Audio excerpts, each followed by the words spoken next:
జగన్ హయాంలో విద్యా సంస్కరణలు విపరీతంగా జరిగినాయి. ఆ విద్యా సంస్కరణల కారణంగా వచ్చినటువంటి మార్పులు కనిపించినాయి. అయితే ఆ మార్పులన్నీ తప్పు, అసలు స్కూళ్ళు విద్యా వ్యవస్థ నాశనం చేసేసాడు జగన్ అంటూ లోకేష్ చెప్తుండేవారు. తనే విద్యాశాఖ మంత్రిగా అయ్యి ఆ తర్వాత మార్పు చేర్పులు చేసుకుంటూ వస్తున్నారు.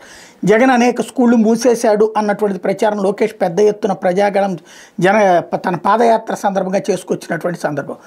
ఇప్పుడు అదే పనిని లోకేష్ మీద రివర్స్లో సాక్షి చేస్తోంది. విలీనం కిరికిరి అంటూ బడులకి ఉరే మరి అంటూ కృష్ణా జిల్లా చల్లపల్లి మండలం రామానగర్లో 7వ వార్డులోని ప్రాథమిక పాఠశాల విద్యార్థుల సౌకర్యం కోసం గత ప్రభుత్వం జగనన్న నాడు నేడు పథకం కింద ఆధునీకరించి సదుపాయాలు కల్పిస్తే అక్కడ 1 నుంచి 5 తరగతుల వరకు 10 మంది విద్యార్థులు చదువుకుంటే వచ్చే విద్యా సంవత్సరం నుంచి పాఠశాల మూతపడబోతుంది. ఇది ఒకటేగా చల్లపల్లి మండలంలోని 32 ప్రభుత్వ పాఠశాలలు సుమారు 15 పాఠశాలలు మూతపడబోతున్నాయి.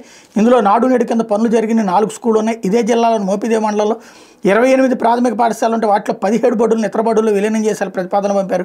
ఈ విధంగా రాష్ట్రంలో వేలాది ప్రాథమికోన్నత పాఠశాలలు మూసివేసేలా ప్రభుత్వం ప్రతిపాదన సిద్ధం చేస్తే ఇలా ఒక్క జిల్లాలో 136 స్కూళ్లను పూర్తిగా మూసేస్తుంది. మరో 314 పాఠశాలలు ఇతర స్కూళ్లలో విలీనం చేశారు. మండలానికి సగటున 10 నుంచి 15 బడులు మూతపడే ప్రమాదం ఉంది. కృష్ణా జిల్లాలో 136 స్కూళ్లు మూసేస్తారు. మరో 314 విలీనం చేస్తున్నారు. 12,000 స్కూళ్లు మూతపడతాయని ప్రాథమిక అంచనా.